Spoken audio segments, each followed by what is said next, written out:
Good morning. Today we will be talking about the capacitance of a three-phase overhead line.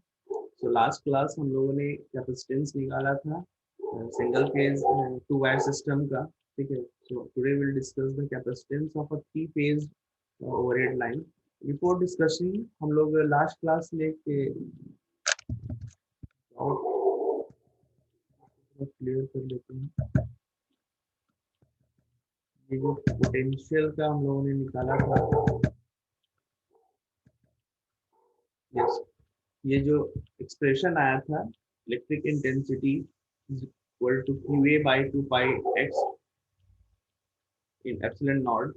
Actually, it is from Coulomb's. Actually, it is from Gauss law. Gauss law has been derived from the Coulomb's law itself. So, ये Gauss law ये बोलता है कि जो net flux enclosed in a hypothetical closed surface is equal to the net electric charge within that surface. So, कोई particular एक body है जिसमें क्या हो रहा है कि चार्ज फ्लो कर रहा है. तो उसमें चार्ज जब फ्लो करेगा तो उस पर्टिकुलर एक कोई भी एक एरिया हाइपोथेटिकल एरिया ले लीजिए और उसमें जितना चार्ज कंटेंट हो रहा है that will be equal to the net flux enclosed in that surface. ठीक है, इसी से एक्सप्रेशन आया ई डॉट डी ए. ठीक है, will be equal to Q by epsilon naught. This is this expression is from the Gauss's law और इसी से ये फॉर्मूला निकाला गया है. इसमें डीए क्या है, इनक्लोज सरफेस जो होगा, क्लोज सरफेस उसका एरिया होगा. So it will be a cylindrical area. So 2 pi R H, R H की वैल्यू 1 हो गई, इसीलिए 2 पाई एक्स हो गया. आर मतलब एक्स हो गया, एक्स हो गया इस पर्टिकुलर इनक्लोज सरफेस का रेडियस. ठीक है, तो ये Q by 2 pi x epsilon not, ये का वैल्यू हो गया. इन्हीं से ये वैल्यू निकाला गया है. ठीक है, सो यहाँ क्यू ए क्या होगा, चार्ज पर मीटर लेंथ होगा, epsilon not permittivity of free space. ठीक है, अगर यहाँ पे कोई पर्टिकुलर मीडियम होगा तो उसको एप्सिलॉन आर से मल्टीप्लाई कर देंगे, that is the relative permittivity of that medium. ठीक है, so epsilon will be, epsilon naught will be replaced by epsilon and epsilon की वैल्यू क्या होगी, epsilon naught into epsilon R. ठीक है, ये गॉसेस लॉ से डिराइव किया गया है. ठीक है, this is the Gauss's law. Next हम लोग डिस्कस करते हैं capacitance of overhead transmission line. So दो केसेस होंगे, पहला होंगे सिमेट्रिकल केस, दूसरा होगा unsymmetrical case. Symmetrical case just like inductance में हम लोगों ने देखा था, सिमेट्रिकल केस मतलब तीनों कंडक्टर एक दूसरे से इक्वी डिस्टेंस पर हैं. सो आप बोल सकते हैं इक्विलेटरल ट्रायंगल के कॉर्नर्स पे हैं तीन कंडक्टर, उसको आर वाई डी फेज की तीन फेज बोल सकते हैं. ठीक है, इसमें चार्ज फ्लो कर रहा है Q A, Q B and Q C per metre. ठीक है, और डी डिस्टेंस से सेपरेटेड है. All are in SI unit. Charge will be in coulombs per meter and this d will be in meters. Now just like हमने potential का calculation किया था, electric potential of conductor. ठीक है, electric potential of conductor क्या होगा, potential difference between conductor A and infinite neutral plane A. ठीक है, इनफाइनाइट डिस्टेंस से कंडक्टर ए के रेडियस तक अगर लाया जा रहा है तो उसमें वर्क डन क्या होगा, इक्वल टू वी ए. ये हो गया Q A by 2 pi x epsilon not D x. Limit will be from r to infinity. Now this is from due to the conductor b. ठीक है, a point पर conductor b की वजह से potential, and this will be from conductor c. ठीक है, just like हमने पहले डिस्कस जो किया था पोटेंशियल के कैलकुलेशन में, सेम चीज है. potential at a due to its own charge qa, potential at a due to the charge qb, same qc, qd, qe and qr. Similarly यहाँ पर हम लोगों ने उसी चीज को लिया है. So it's due to QA, it's due to QB, it's due to QC. Limit will be from D to infinity, D to infinity. ठीक है, लिमिट को पुट करेंगे, ये वैल्यू आ जाएगा dx by x का integration log natural log x होता है, फिर इसमें लिमिट पुट करिएगा तो आपकी वैल्यू आ जाएगी। ये एक्सप्रेशन हम लोगों ने डायरेक्ट यहाँ से निकाल लिया है, जो हम लोगों ने सिंगल इसकी वजह से निकाला था। ठीक है, इसी को इंटीग्रेट करके हम लोगों ने इंफिनिटी निकाला था। लास्ट में हम लोगों ने एक्सप्रेशन ये निकाला था, ग्रेटी टर्म कैंसिल आउट हो जाता है, ग्रेटी टर्म कैंसिल आउट हो जाता है, लास्ट में ये एक्सप्रेशन बच जाते हैं। इसी एक्सप्रेशन से हम लोगों ने डायरेक्ट निकाल लिया है QA by 1 by R1 plus QB by 1 by D1 plus QC into log natural log होगा सभी में, these are all natural logs। okay, write it here E, हर जगह पे E लिखिएगा, नेचुरल लॉग है, E नहीं लिखने पर ये बेस 10 हो जाता है, which is not correct here। so here natural log is taking, we are taking the natural log, so replace this log, यहाँ पे E लिख लीजिएगा, दिस इज नेचुरल लॉग, या तो इसको ln से रिप्रेजेंट कर दीजिए या तो फिर यहाँ पे E लिख लीजिए, यहाँ पे मिस हो गया E, should replace it by E।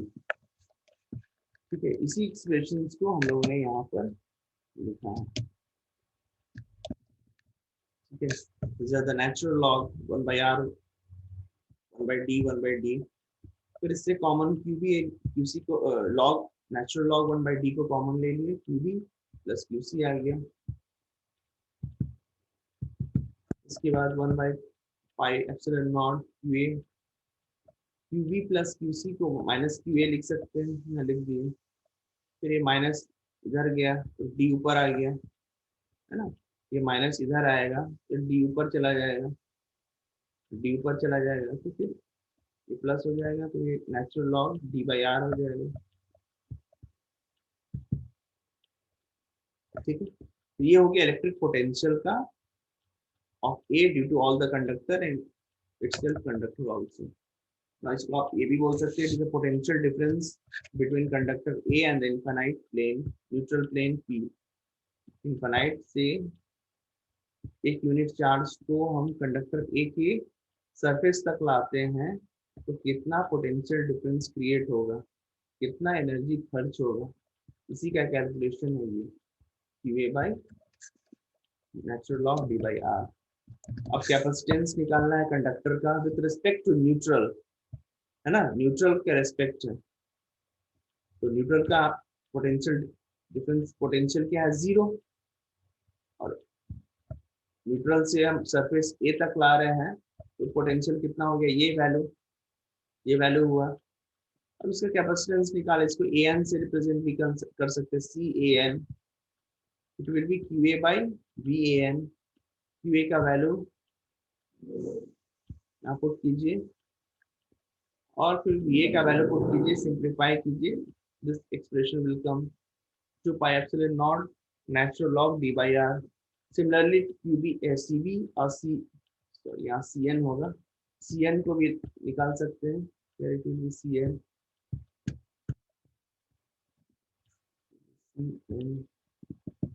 CC conductor C का C। ठीक है, CB CC 2 pi epsilon naught natural log D by R farad per meter। यहाँ पे QA को हम लोग ने मीटर में कूलम पर मीटर में लिया था, इसलिए मीटर यूनिट में आ रहा है। ठीक है, ये CAN है, this is CBN, this is CN, मतलब न्यूट्रल और सरफेस के बीच का कैपेसिटेंस इफेक्ट है। अगर आप इसको आप कैपेसिटेंस वैल्यू बिटवीन, ये क्या है, लाइव वायर और ग्राउंड के बीच का कैपेसिटेंस इफेक्ट वैल्यू है। अगर आपको दो लाइन के बीच का कैपेसिटेंस अगर निकालना है, ये है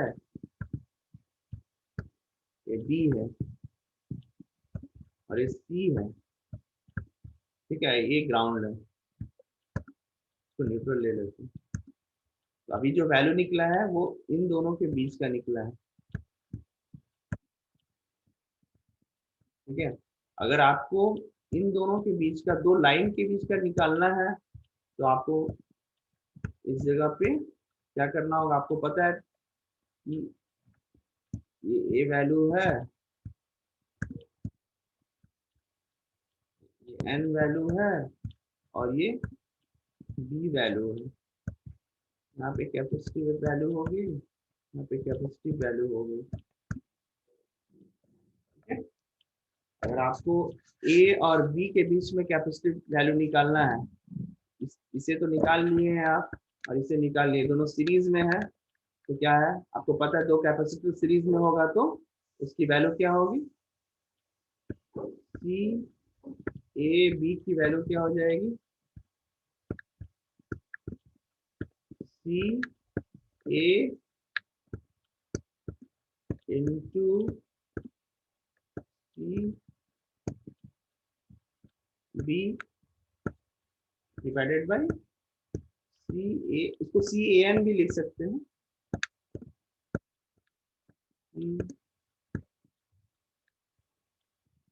सी बी सी ए या सी, यहाँ पे एन भी लिख सकते हैं, कोई प्रॉब्लम नहीं। तो इस तरीके से सी ए भी निकल जाएगा, इस तरीके से सी सी या सी डी भी, सी ए सी बी सी और सी ए निकाल लीजिए, ठीक है। इस तरीके से आप कैपेसिटेंस वैल्यू दो ट्रांसमिशन लाइन के लाइव वायर के बीच में भी निकाल सकते हैं और लाइव वायर और न्यूट्रल वायर के बीच में निकाल सकते हैं। सेम चीज है यहाँ पे, ए बी ले लीजिए तो ए सी ए निकल जाएगा, सी ए बी निकल जाएगा।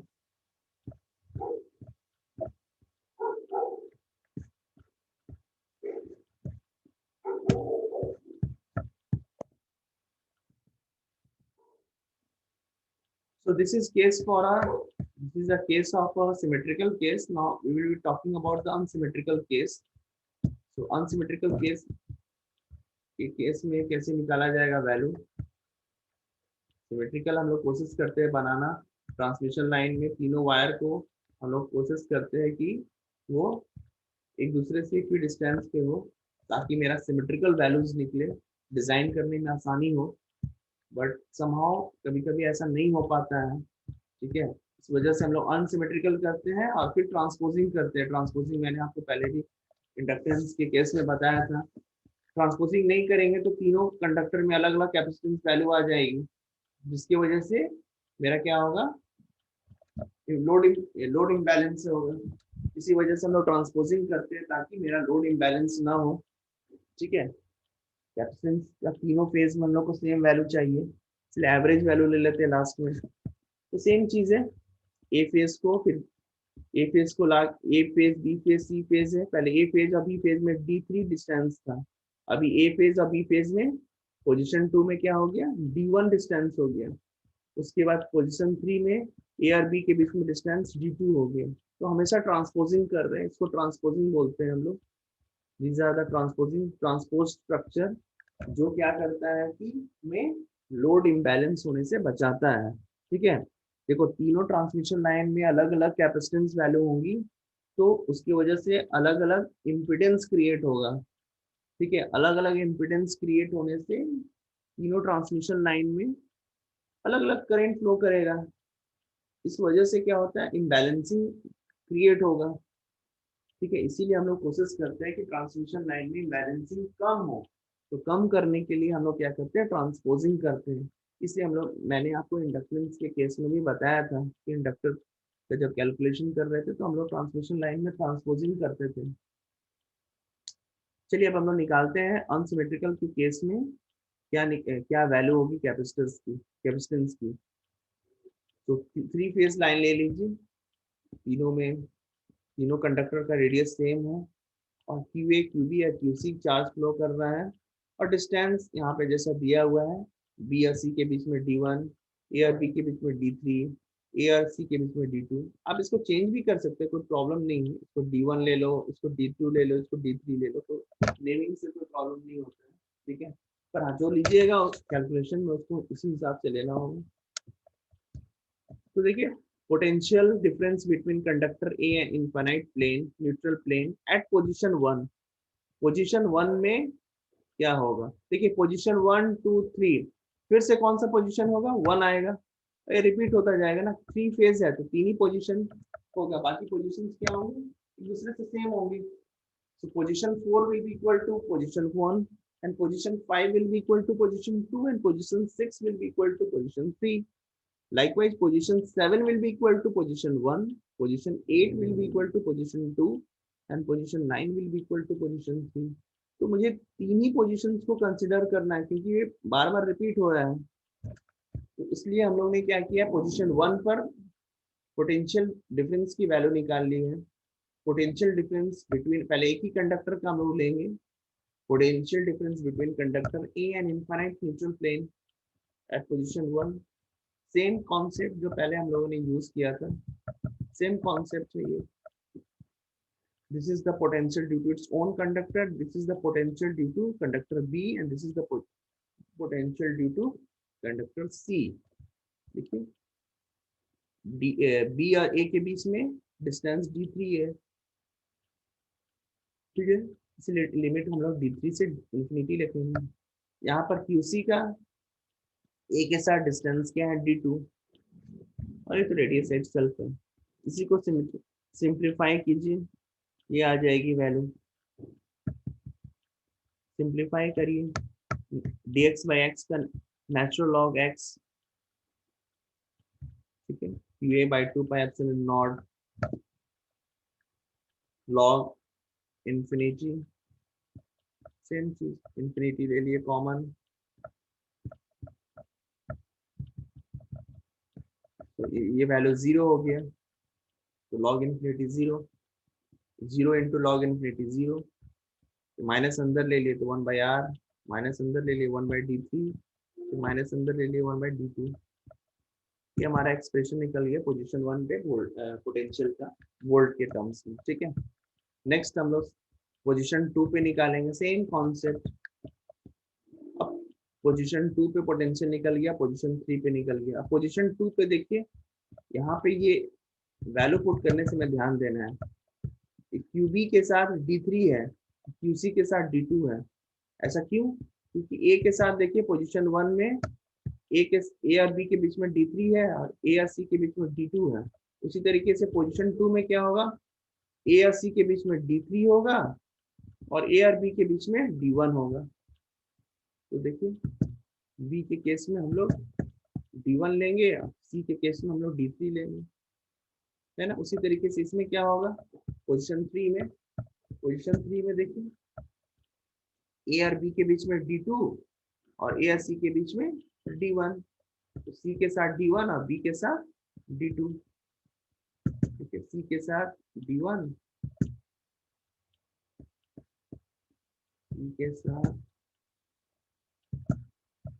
के साथ D1 और बी के साथ D2, ठीक है। Potential of conductor A at position 2, this is the potential of conductor A at position 3। इसको आप ये भी बोल सकते हैं potential difference between the conductor A and neutral plane at position 1, position 2 and position 3।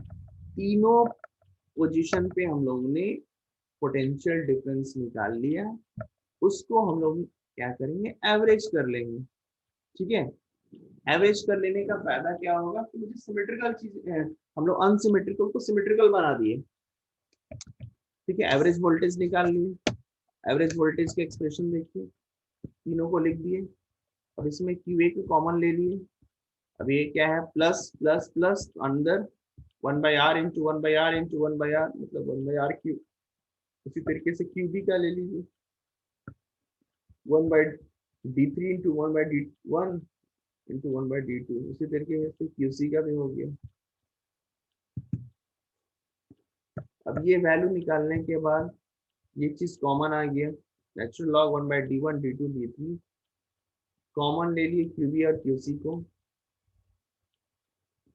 तो QB plus QC equal to minus QA से replace कर दिए। अब ये माइनस अंदर जाएगा तो ये क्या होगा, d1 इंटू d2 d3 ऊपर न्यूमरेटर में आ जाएगा। सो ये वैल्यू हो गया मेरा electric potential, average value of electric potential difference between conductor A and neutral plane. उसी तरीके से कैपेसिटेंस निकालनी है वैल्यू, उसी तरीके से आप potential difference between B conductor B and neutral plane average value निकाल सकते हैं। उसी तरीके से average value of potential difference between conductor C and the neutral plane निकाल सकते हैं, सेम प्रोसेस। अब देखिए कैपेसिटेंस ऑफ कंडक्टर ए तो निकाल लिए आप, सभी में आप देखिएगा सेम वैल्यू आएगी, है ना, सभी में आप कंडक्टर बी या सी का भी निकालिएगा तो सेम वैल्यू आएगी। यही तो मेरा मकसद था ना कि सेम वैल्यू आए, पोटेंशियल डिफरेंस अगर सेम आएगा तो अल्टीमेटली क्या होगा, कैपेसिटेंस की वैल्यू सेम आ जाएगी। ठीक है, खाली यहाँ पे ये एक्सप्रेशन बी के केस में ये एक्सप्रेशन सेम रहेगा, खाली डिफर क्या करेगा, क्यू भी यहाँ हो जाएगा, और पोटेंशियल ऑफ कंडक्टर सी के केस में क्या हो गया, क्यू सी आ जाएगा, बाकी सब चीज सेम रहेगा। तो पोटेंशियल डिफर करेगा definitely, potential B A B B या बी सी तीनों डिफर करेगा, बट जब आप सी ए एन निकालिएगा, सी बी एन निकालिएगा, सी सी एन निकालिएगा तो सेम आ जाएगा, न्यूमरेटर कट जाएगा ना, क्यू ए है और बी ए यहाँ से पुट किए, क्यू ए दोनों कैंसिल आउट हो गया, लास्ट में एक्सप्रेशन कैपेसिटेंस का ये निकल गया। सिमिलरली सी बी एन और सी सी एन निकालिएगा तो भी सेम वैल्यू आएगी, जो मेरा मकसद है सेम लाना मेरा मकसद है। सेम अगर आपको सी बी निकालना है तो फिर से दो सी बी एन और सी ए एन दोनों सीरीज में होंगे, तो सीरीज में निकालने का क्या है, दोनों का रेसिप्रोकल का ऐड होगा। ठीक है, इस तरीके से।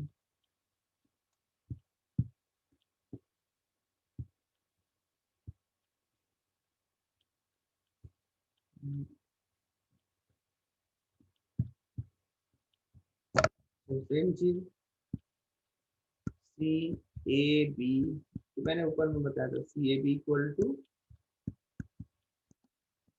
सी A N into C B N, ये आपको पता है कैसे ऐड होते हैं। सी दो कैपेसिटर सीरीज में रहेगा तो उसका रेसिप्रोकल ऐड होता है। आप सी सी A B C B C निकाल ले सकते हैं, मतलब दो ट्रांसमिशन लाइन के बीच के की कैपेसिटिव वैल्यू को निकाल सकते हैं, और कोई एक लाइव वायर और न्यूट्रल के बीच का भी पोटेंशियल कैपेसिटिव वैल्यू निकाल सकते हैं। तो अल्टीमेटली हम लोगों ने क्या किया कि इंडक्टेंस निकालना सीख लिया और कैपेसिटेंस निकालना सीख लिया और रेजिस्टेंस निकालना सीख लिया, आरएलसी तीनों निकाल लेंगे। अब हम लोग आरएलसी के तीनों वैल्यू निकालने के बाद तीनों को यूज करेंगे एट ए टाइम। ठीक है, उसके बाद हम लोग इम्पिडेंस कैलकुलेट करेंगे, और इम्पिडेंस जब निकाल लेंगे तो मुझे करंट रेटिंग की वैल्यू पता चल जाएगी ट्रांसमिशन लाइन की, ट्रांसमिशन लाइन में जो वायर यूज करेंगे उसकी करंट रेटिंग क्या होगी, क्योंकि यही मेरा मकसद है ना। अल्टीमेटली हमें ट्रांसमिशन लाइन डिजाइन करना है ना, तो ट्रांसमिशन लाइन को डिजाइन करना है तो उसकी वायर का स्पेसिफिकेशन तो कुछ होना चाहिए। उस स्पेसिफिकेशन को जानने के लिए मुझे करंट रेटिंग पता करना होगा, और करंट रेटिंग वोल्टेज तो डिफाइंड है, करंट रेटिंग पता चलेगा तो पावर रेटिंग पता चल जाएगा। जब तक पावर रेटिंग नहीं पता चलेगा आप कैसे इसको डिजाइन कीजिएगा वायर को, वायर का स्पेसिफिकेशन क्या, साइज क्या होना चाहिए, क्या रेडियस होना चाहिए, किस मटेरियल का बना रहना चाहिए। ठीक है, हम लोग डिसाइड करते हैं कि अगर कॉपर का बना हुआ है या फिर एल्युमिनियम अलॉय का बना हुआ है कंडक्टर, तो इसमें अलॉय में कितना परसेंटेज एल्युमिनियम देना है, कितना परसेंट स्टील देना है, इसको तो डिफाइन करना होगा ना। इसको समझने के लिए मुझे करंट रेटिंग पावर रेटिंग पता करना होगा, तभी जाके हम लोग डिफाइन कर सकते हैं।